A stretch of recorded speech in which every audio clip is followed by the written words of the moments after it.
F'intervista mal-ġurnalista The Times Mark Mikallef, Deborah Schembri mill-Moviment ghad-Divorzju ghaz-Zwieg tkellmet dwar kampanja istituzzjonalizzata li tissir kontra l-introduzzjoni tad-divorzju f'pajjiżna.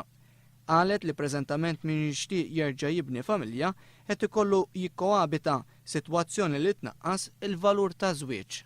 Jiena kontra li xi ħadd jiġi sfurzat jikkoabita meta jkun jixtieq jiżżewweġ. Jien inħoss li min jixtieq jikkoabita għandu jkun jista' jikkoabita. Imma min ikun irid jiżżewweġ li istituzzjoni iktar soda mill-koabitazzjoni m'għandux ikun imċaħħad illi jiżżewweġ bħalma s-sitwazzjoni llum. Il-Moviment favur id-Divorzju spjega kif il-liġi tad-divorzju għandha lan li tagħti ċans ieħor lil min jixtieq jibni familja bir-responsabbiltajiet u drittijiet kollha.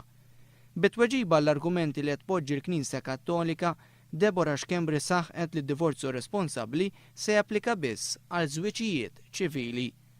B'referenza għal każ personali tagħha fejn il-kurja waqfitha milli tkompli taħdem fit-Tribunal tal-Knisja, Deborah Schembri uriet it-tħassib tagħha l-ksur ta' drittijiet tal-klijenti li jixtiequ lilha tiddefendihom meta jidhru quddiem il-qorti tal-Knisja. Ġġala darba is-sentenzi li qegħdin joħorġu mit-tribunal qed ikollhom effett ċivili mela l-gvern irid iħares id-drittijiet tan-nies li jiġu difiżi b'mod li ma jiksrux il-Konvenzjoni Ewropea ta' Drittijiet tal-Bniedem li saret parti mill-Liġi ta' Malta f'1987.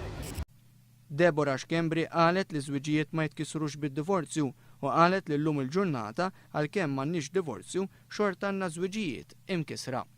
Temmettajt li divorzju responsabbli huwa soluzzjoni għal dawk li fallilhom l-ewwel żwieġ u li jixtiequ jirregolaw ruhom.